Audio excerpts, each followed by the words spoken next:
እንደምን አደርክ የኔ ልጅ? እግዚአብሔር ይመስገን ይባርኩን አባታችን። እግዚአብሔር ይባርክ። በዚህ ገዳም አገልግሎትህ ምንድነው?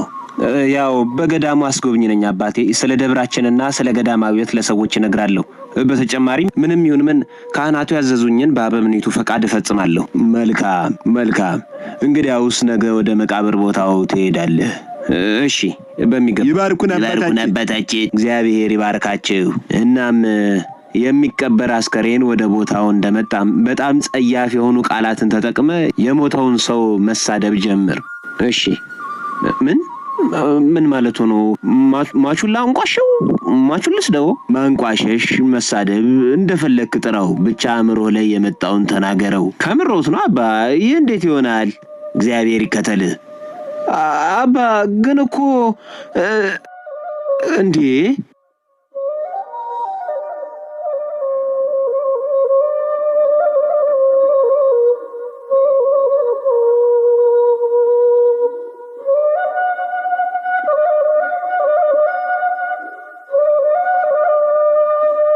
መነኩሴ አእምሯቸውን ሳይሰጡ አይቀርም። ስደበው። እንዴት ነው እሱ የሞተ ሰው የሚሰደበው?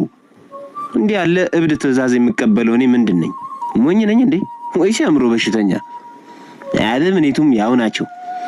መነኩሴ ያዘዙኝን ይህን ግራ የሚያጋባ ትእዛዝ በነግራቸውም እሳቸው ካዘዙ ትእዛዛቸውን ፈጽም ብለው መለሱኝ። ምን እየተካሄደ እንዳለ እንጃ። አይ ጉንዳኖች። እነርሱም እያገለገሉ ነው። የእነርሱ አገልግሎት ግን ትርጉም አለው። ስራ መስራት ነው።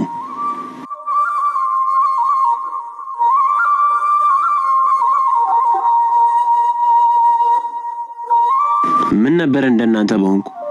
መቼም ሙት ከመሳደብ እንደናንተ ስኳር ተሸክሞ መዞር ይሻላል። እንደውም ወደ ገዳሙ ተመልሼ አልሄድም። አዎ እንደሱ ይሻላል። ወደ ገዳሙ በጭራሽ ተመልሼ አልሄድም።